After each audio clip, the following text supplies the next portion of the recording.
Kita nasionalisme, maksudnya ini saya nak berkata. Maksudnya perasaan cinta yang mendalam terhadap bangsa serta negara. Ada lagi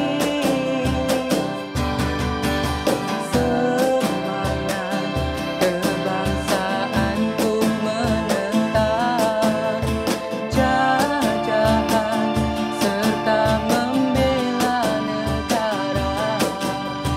Gerakan untuk mencapai kebebasan politik, ekonomi dan sosial dari kuasa. Bunyi apa tu? Wah, macam sedap je suara masing-masing. Tapi kan, lagu ni sebenarnya kau pernah dengar sebelum ni. Tapi yang sekarang ni, lirik dia macam ada kaitan dengan sejarah pula. Kalau nak tahu, apa kata kita saksikan dulu profil guru yang akan bersama kita hari ini dalam slot pentaksiran psikometrik. Jom kita saksikan.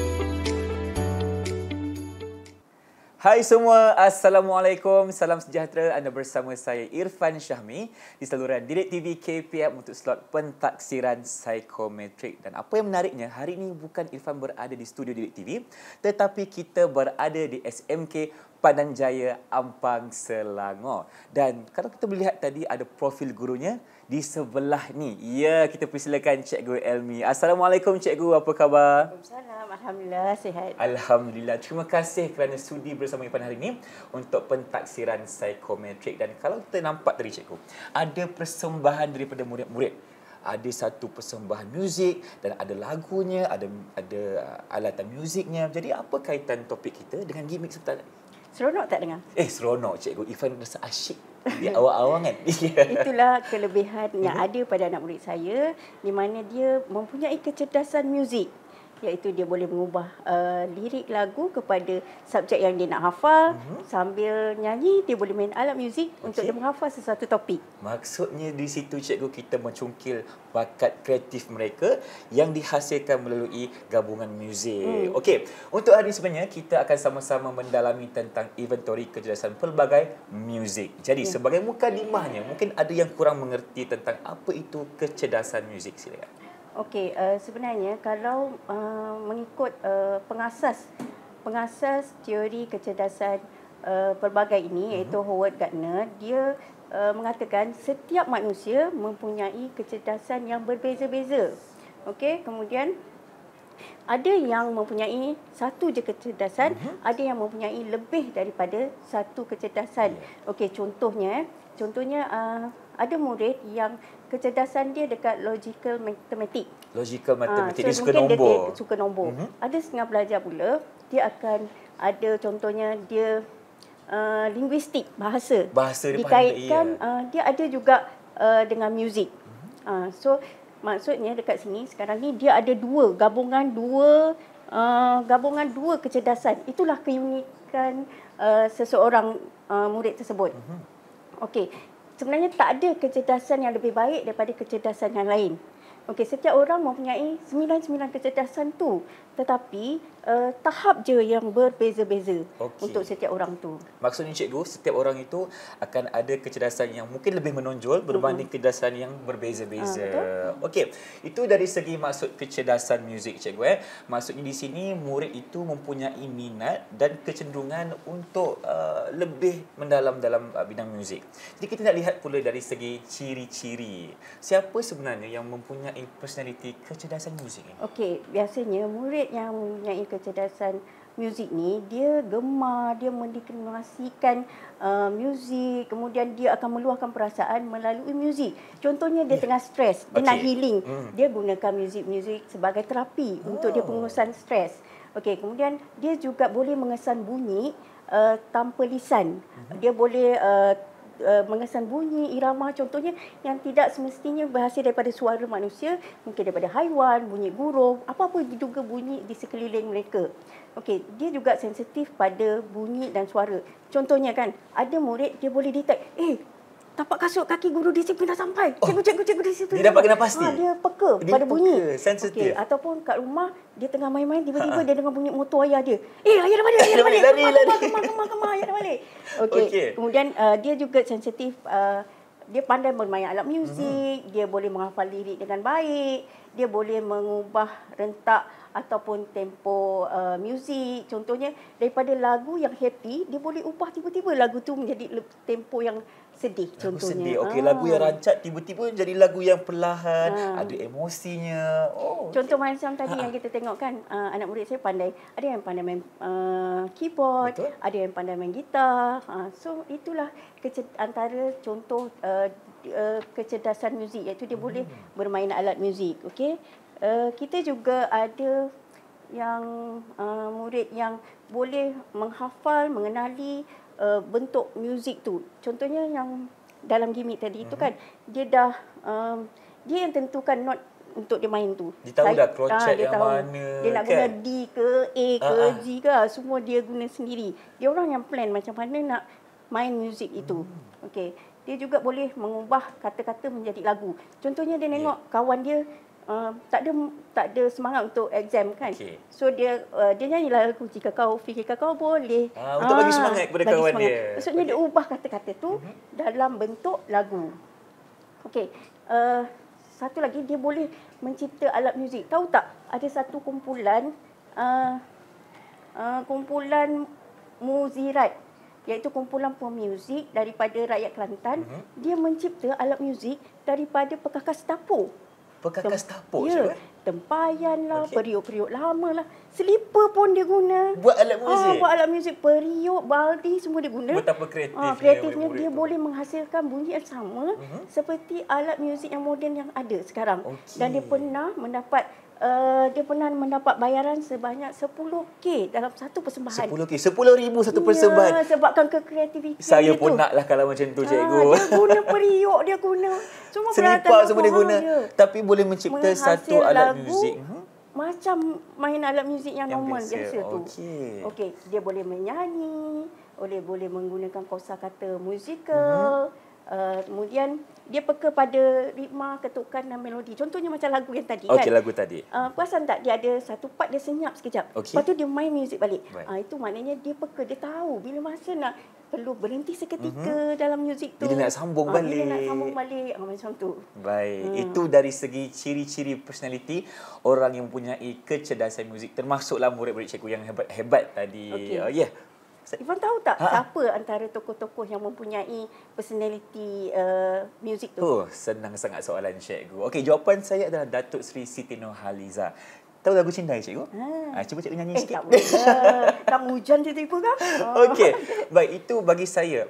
Tapi mungkin dari segi pembelajaran kita hari ini, cikgu ada nak terangkan siapa lagi sebenarnya tokoh-tokoh yang ada kecerdasan muzik. Okey, paling senang kita tengok P. Ramlee lah. Tan Sri P. Ramlee. Tan Sri P. Ramlee kan dia dapat gelaran seniman agung kan. Dialah pelakon, dialah yang menghasilkan lagu, dialah pengarah, dialah penyanyi, dia boleh main gitar, dia boleh main piano dan sebagainya. Dia banyak kelebihan tu kan. Ahli muzik. Ahli Ingat tak muzik? cikgu? Filem P. Ramlee kita yang menunjukkan bahawa minatnya itu dalam bidang muzik. Walau apa pun orang kata, dia tetap bermain alat muzik kan cikgu. Itu menunjukkan satu semangat dan juga motivasi untuk orang-orang yang mempunyai kecerdasan muzik. Okey, kesimpulannya kan dekat sini, setiap manusia tu unik sebenarnya. Saya setuju. Mempunyai tahap kecerdasan yang berbeza-beza antara satu sama lain. Dan sebenarnya kita dilahirkan dengan bakat yang terpendam. Betul. Apa yang penting ialah kita kena tahu macam mana nak menggunakan keistimewaan yang kita ada. Betul. Kalau kita ada bakat, jangan kita malu, jangan segan. Kita gilap dan garap bakat tersebut. Terima kasih Cikgu Elmi. Jadi kita nak berhenti berehat seketika. Teruskan bersama kami dalam Didik TV KPM. Jangan ke mana-mana.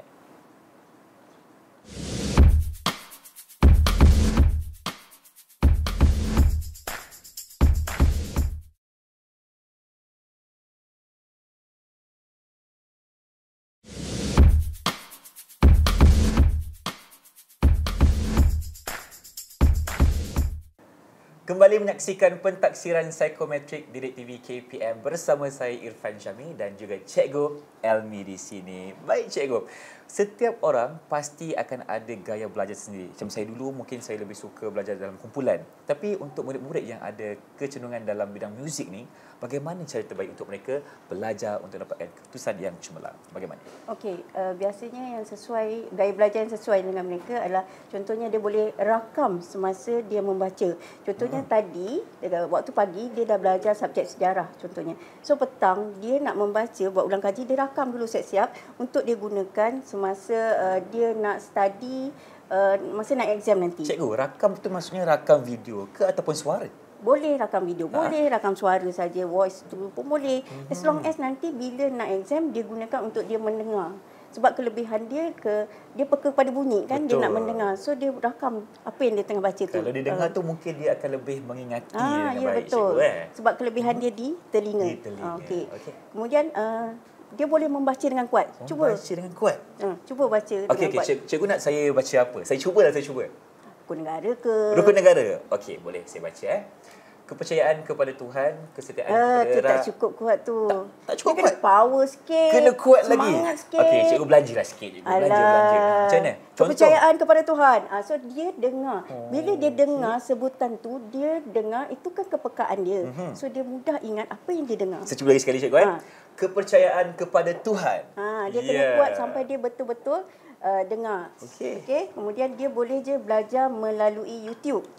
Dekat YouTube contohnya dia type je nak tajuk apa, bab berapa, semua ada. Contohnya cikgu-cikgu dalam akademi YouTuber, dia banyak tahu menghasilkan video-video tuition subjek secara percuma kepada murid-murid sebenarnya. So dia boleh belajar melalui YouTube. Selain daripada tu, dia juga boleh belajar secara berkumpulan macam saya Irfan cakap tadi tu. Kenapa belajar kumpulan tu bagus untuk yang ada kecerdasan muzik ni? Satu sebab dia boleh berkongsi pendapat. Satu bila dia dengar kawan dia cakap, dia boleh dengar sebab dia peka. Pandai. Terima kasih. Sebenarnya itulah dia bila dia mendengar, betul, dia cepat ingat. Okey. Kemudian selain daripada itu, dia boleh lakonkan watak tu. Berlakon cikgu? Buat sketsa, contohnya dia nak menghafal topik sejarah. Boleh je cikgu tu bagi tahu, okey, jom hari ini kita buat sketsa tajuk bab hari ini. So bila dia lakonkan watak tu, dia lebih mudah ingat apakah situasi yang berlaku dalam sejarah ketika itu. Faham cikgu? Okey, role play kan.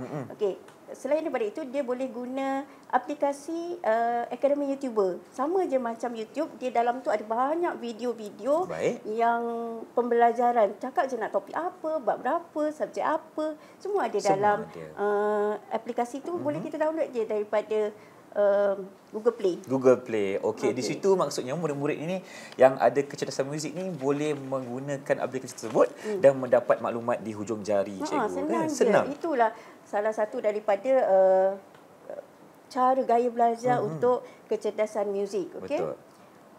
Apa lagi cikgu perkongsian? Selain daripada tu, macam kita tengok tadilah mula-mula kita punya gimmicks tu kan, dia boleh cipta ataupun dia ubah lagu mengikut topik yang dia tengah menghafal tersebut. Betul cikgu. Sebab lagu asalnya lain cikgu, tapi dikaitkan dengan mata pelajaran yang dia nak baca. Sejarah bab 1 perkataan 4 dia buat masa tu.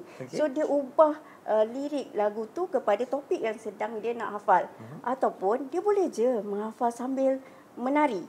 Lagi sekali cikgu, menghafal sambil menari. Menari cikgu. Sebab dia pergerakan sejarah. Macam tu ke cikgu? Apa je boleh. Sebab dia bila dia menghafal ada intonasi, ada pergerakan. So dia lagi mudah nak menghafal benda tu, dia mudah ingat. Mudah ingat. Yelah sebab kalau kita menari cikgu, kita menggunakan psikomotor. Kita ada gunakan tangan, kaki dan sebagainya. Banyak benda kita guna. Betul. Dan suara itu menyebabkan kita boleh, tadi pada sejarah, dia menari sikit, dia dapat hafal. Ya, betul. Okey, selain daripada tu, kalau kita tengok remaja zaman sekarang kan, dia suka belajar sambil dengar lagu. Saya pun sama, cikgu. So as a parent, kita tak perlulah marah kalau anak tu sambil dia baca tu dia dengar lagu. Cuma kalau ikut pakai otak lah, lebih baik lagu itu tiada orang yang menyanyi. Dia perlulah lagu yang tak ada orang tengah menyanyi supaya otak kita boleh fokus apa yang kita tengah baca tu. Maksudnya muzik sahaja, Muzik cikgu, sahaja, tiada suara supaya manusia. otak kita fokus pada apa yang kita baca. Tak adalah kita sibuk nak menyanyi juga. Kan? Kalau dia buka lagu black metal macam mana, cikgu? Kan susah macam tak tu. kenaya tu. Jadi muzik yang diperlukan semasa belajar adalah muzik yang tenang, yang santai, yang tiada suara orang menyanyi. Kan, cikgu? Kemudian dia ada juga boleh buat rakaman kelas. Contohnya dia ada kelas secara Google Meet. Kan Google Meet tu direkod. Betul. Contohnya macam hari ni murid saya ada exam BI contohnya. Malam tadi dia ada kelas secara Google Meet sampai pukul 10.25 contohnya. So dia boleh mendengar semula rakaman kelas itu. Untuk dia kan dia kemahiran dia dekat telinga tadi kan. So dia dengar balik rakaman kelas yang cikgu ajar malam tadi sebelum dia pergi sekolah hari ini untuk jawab exam. Dia ulang dengar balik berdasarkan rakaman yang dibuat tu. Okey. Kemudian yang terakhir dia boleh sama ada baca nota dalam bentuk lagu. Baca nota? Baca berlagu. Nota tu dia baca dalam bentuk berlagu. Sejarah pun dibaca dalam lagu lah, cikgu. Kimia pun boleh. Kimia pun boleh dengan lagu. Boleh tahu dia baca sambil berlagu lah. Nota tu dibaca bentuk berlagu. Ada irama, ada lenggok dia. Ada irama. Okey, sebenarnya secara kesimpulannya kan, apa yang kita dapat dari kita mengenali gaya belajar tu semua, sebenarnya kita boleh mengatasi kelemahan diri kita dengan menggunakan kekuatan yang kita ada. Contohnya kan kita tadi kita kata susahlah nak hafal sejarah, susahlah nak hafal kimia ni. So dia dah tahu kelebihan dia dekat muzik. Why not? Dia ubah nota kelemahan dia yang nak hafal sejarah, nak hafal kimia tu dia ubah dalam bentuk lagu, nyanyian, muzik, dia ubah pergerakan ke sambil menari. Kan? Jadi dia kena gunakan kelebihan dia untuk mengatasi kelemahan yang dia ada. Apa-apa pun cikgu, jangan kita pernah mengalah. Kita gunakan bakat yang kita ada, olah masalah itu menjadi satu kejayaan. So, sebelum kita berakhir segmen ini, kita akan tayangkan contoh untuk lihat bagaimana anak murid saya menghafal topik kimia bentuk lagu. Dia baca berlagu. Baik. Saksikan. Kita kembali selepas ini. Chemistry means a field of science that studies the structures, properties, composition, and interactions between matters that are fine. Major fields which are biotechnology, pharmaceutical, cosmetics, green technology, and nanotechnology.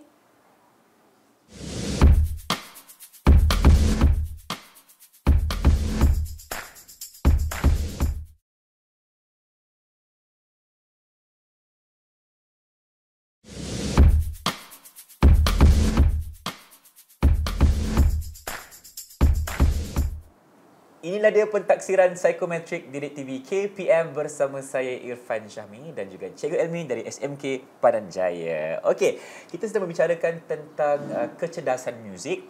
Jadi untuk segmen kali ini kita akan membicarakan pula tentang kepentingan intervensi muzik dalam murid-murid itu. Okey, jadi sebagai permulaannya apa yang cikgu nak kongsikan? Okey, sebenarnya kenapa lagu itu penting untuk murid itu? Okey, contohnya dengan menggunakan lagu tu, dia boleh mengembangkan fungsi otak. Sebenarnya kenapa murid-murid tu senang sangat nak hafal lagu? Sebab dia gunakan kedua-dua belah otak, otak kiri dan otak kanan. Otak kita besar ni je. Oh, besar ni. Cuba ukur. Muat tak? Besar ni lah cikgu, betul lah. Otak kiri dia akan menghafal lirik lagu tu. Okey, otak kiri ya. Okey. Otak kanan dia akan menghafal irama lagu tu. Intonasi lagu tu. Sebab itulah dia mudah nak menghafal. Sebab dia guna otak kiri dan otak kanan. Apa yang penting kerjasama cikgu. Kanan dan kiri berfungsi. Sebab itulah mudah sangat dia menghafal. So kalaulah dia pandai menggunakan kelebihan dia, dia boleh menghafal topik-topik dalam pelajaran menggunakan otak kiri dan kanan dia dengan cara buat lagu. Buat lagu, okey. Okey. Selain daripada itu, dia boleh meningkatkan kemampuan berbahasa. Contohnya kalau dia nak tambah kosakata dalam bahasa Inggeris, dia hafal lagu dalam bahasa Inggeris, buat lagu dalam bahasa Inggeris. Kalau macam dia nak buat bahasa Jepun ke, dia belajar bahasa Jepun. Ni cikgu yang tengah intern sekarang Korea, cikgu. Katakanlah macam kanak-kanak kan, kanak-kanak dia nak belajar bercakap. Bila dia menghafal lagu, lebih banyak kosakata yang ada pada budak tu, so dia lebih mudah cepat bercakap. Okey. Seterusnya kemampuan matematik. Kenapa cikgu? Apa kaitan matematik dengan muzik? Macam pelik kan? Tapi cuba kita lihat macam mana kita boleh ajar murid tu. Kalau kita ketuk 1, 2, see? Nampak tak? Dia boleh meningkatkan kemahiran dari segi matematik. Ataupun murid-murid sekolah rendah biasanya menghafal sifir dan bentuk lagu kan? Betul cikgu. Dia akan menambahkan kemampuan matematik murid-murid tersebut. Selain daripada itu, dengan adanya lagu boleh tajamkan pemikiran. Contohnya kan, murid yang dengar lagu ni, dia walaupun dia dengar lagu tapi dia boleh buat kerja lain. So dia macam multitasking. Multitasking. 2 dalam 1, 3 dalam 1 dia boleh buat. Sambil buat kerja dia boleh dengar muzik, dengar lagu. Tengah masak pun dia boleh nyanyi-nyanyi. Betul cikgu. Itu dah 2 dalam 1 dah tu. Multitasking lah contoh kan. Okey. Selain daripada itu, dia juga boleh membaiki emosi. Kenapa cikgu? Emosi terganggu ke cikgu? Contohnya untuk dia rasa happy hari tu, dia bukalah lagu-lagu yang riang sikit, yang rancak. Okey, mungkin kalau kata tu dia nak relax petang tu, dah penat hari ni, tepu dah belajar kan kat sekolah. So petang tu dia bolehlah buka lagu-lagu yang santai, yang relax-relax, supaya dia tak ada stres sangat belajar. Okey cikgu, kalau dia tengah bersedih cikgu, lagu apa yang membantu sebenarnya? Dia boleh buka music relaxation, dengar bunyi-bunyi air, dengar bunyi hujan, hujan ke, kicauan burung. Cikgu macam ada pengalaman cikgu. Kita kan kaunselor, banyak buat sesi. Jadi banyaklah ilmu disampaikan kat murid-murid tu. Okey. Baik, itu dari segi kelebihan kepada murid-murid cikgu ya, bukan sahaja dari segi fizikal, malah kepada emosi mereka sendiri. Dan apa sebenarnya cikgu? Cikgu boleh kongsikan peranan seorang guru untuk meningkatkan lagi, menggilap lagi potensi murid dalam bidang kecerdasan muzik.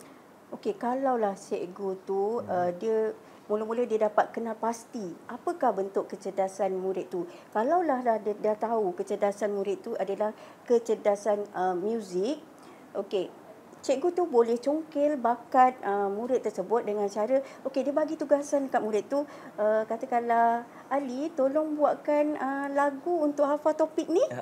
So murid tu dia diberi peluang untuk menghasilkan lagu, boleh mencongkil bakat murid tu. Okey, kemudian selain daripada tu, cikgu tu boleh meningkatkan motivasi murid tu. Dari segi apa cikgu? Okey, contohnya tadi kan kita dah suruh murid Ali tu buat lagu kan.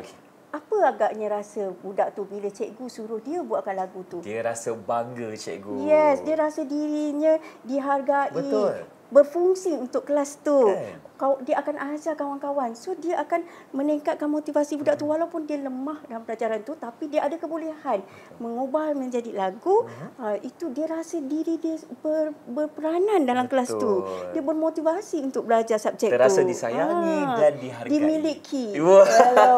Okey, itu untuk peranan guru. Ada lagi tak cikgu? Ada. Bila murid tu dah bermotivasi, kan murid sekarang kan suka nyanyi, suka muzik. Macam cikgu lah. Dia suka lagu kan. So dia akan menimbulkan keseronokan kepada murid tu bila dia dah gunakan kelebihan dia ada tu yang dalam masa dia buat lagu-lagu tu semua. Okey. Dan yang seterusnya, bila dia dah ada keseronokan, dia akan meningkatkan kefahaman murid tu. Okey. Kan bila tadi murid tu dah seronok, dah rasa motivasi nak belajar, maka secara automatik dia boleh hafal topik tersebut. Dia boleh faham topik tersebut dengan kerelaan hati dia tanpa paksaan. Tanpa paksaan, itu yang tak penting. adalah orang paksa dia, baca buku, belajar. Dia tak suka sebab tak kena dengan personality tak kena dengan dia. jiwa dia kan. Tapi betul cikgu, bila cikgu kata tadi bermulanya seorang murid yang lemah misalnya, tetapi mampu memahami dengan adanya kecerdasan muzik, bila dia mampu mencipta lagu, mencipta lirik, membantu diri dia untuk memahami sesebuah topik dalam pelajaran. Okey, itu dari segi kelebihan kepada guru untuk mengenal pasti potensi murid. Bagaimana pula tugas ibu bapa? Okey, kalau ibu bapa yang rajin bersama-sama dengan anak, kononnya kalau dia ada kemahiran main alat muzik yang simple-simple je, ketuk-ketuk pun tak apa, menyanyi bersama ke, bergerak bersama-sama, menari bersama, dia akan meningkatkan keyakinan diri anak tersebut. Okey, dia bagi peluang untuk dia menyanyi, meningkatkan keyakinan diri dalam diri anak tersebut. Okey, boleh meningkatkan mood anak juga. Contohnya, kalau lagu nak tidur, macam mana? Kan lain. Lagu dodoi, manja-manja. La ilaha illallah, kan nak tidur kat anak kan. Contoh. Kalau lagu untuk seronok, lain. Okey. Sekarang ni, boleh meningkatkan interaksi sosial macam mana? Kalau dia dengan sepupu-sepupu, tengah ajak menyanyi sama-sama. So, dia akan belajar membina hubungan dengan rakan-rakan, membina hubungan dengan orang lain.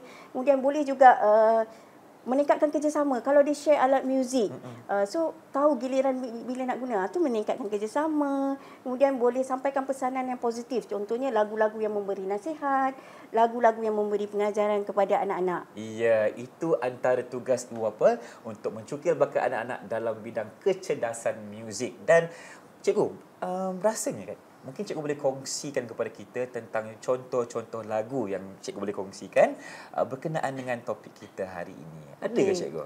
Kalau kita ada anak-anak kecil, biasanya kalau nak mengenal anggota badan. Kan kita ada lagu kepala, bahu, lutut, kaki. Kan ada lagu tu. Betul, so anak-anak dalam secara tak langsung dia akan kenal anggota badan dia. Menggunakan lagu tadi. Menggunakan lagu tadi. Okey, dia boleh ada juga lagu untuk mengenal haiwan. Contohnya? Yang Pak Mamat ada kebun. Kan dalam kebun tu ada haiwan-haiwan, ada bunyi-bunyi setiap haiwan. So anak-anak tu akan belajar secara tak langsung haiwannya apa, bunyinya apa. Baik, cikgu. Kemudian ada juga rutin harian. Apa rutin harian? Bangun pagi, gosok gigi. Yes, pandai. Okey. Apa lagi cikgu lagu-lagu lain? Apa, kita ada lagu untuk keseronokan. Contohnya, bila anda gembira tepuk tangan. Okey, itulah. Okey. Okey, itu berkenaan dengan perkongsian cikgu tentang lagu-lagu yang ada untuk memberi motivasi kepada anak-anak. Baik, kita dah banyak berborak hari ini cikgu, dan di pengakhiran ini mungkin cikgu boleh berikan sedikit rumusan ringkas, silakan. Okey, sebenarnya setiap manusia mempunyai bakat yang terpendam yang perlu dicungkil, okey, dan dikembangkan ke arah yang positif supaya tidak disalahgunakan ke arah yang lebih negatif. Bila cikgu dah tahu dia ada kelebihan tu, kita cungkil bakat dia ke arah yang lebih positif. Dia seronok nak belajar dengan kelebihan yang dia ada. Baik cikgu, di mana ada bakat di situ kita kena gilap. Itu peranan guru, masyarakat dan ibu bapa. Terima kasih saya ucapkan kepada Cikgu Elmi dari SMK Pandan Jaya, Ampang, Selangor kerana turut serta bersama Irfan hari ini dalam slot pentaksiran psikometrik. InsyaAllah ada rezeki kita jumpa lagi. Dengan itu, Assalamualaikum dan salam sejahtera. 5, 1, 5, 5, 2, 10, 5, 3, 15, 5, 4, 20, 5, 20, 5, 5, 6, 30, 5, 7, 35, 8, 40, 5, 9, 45, 5, 10, 50, 5, 11, 55, 5, 12, 60. Sekian, terima kasih.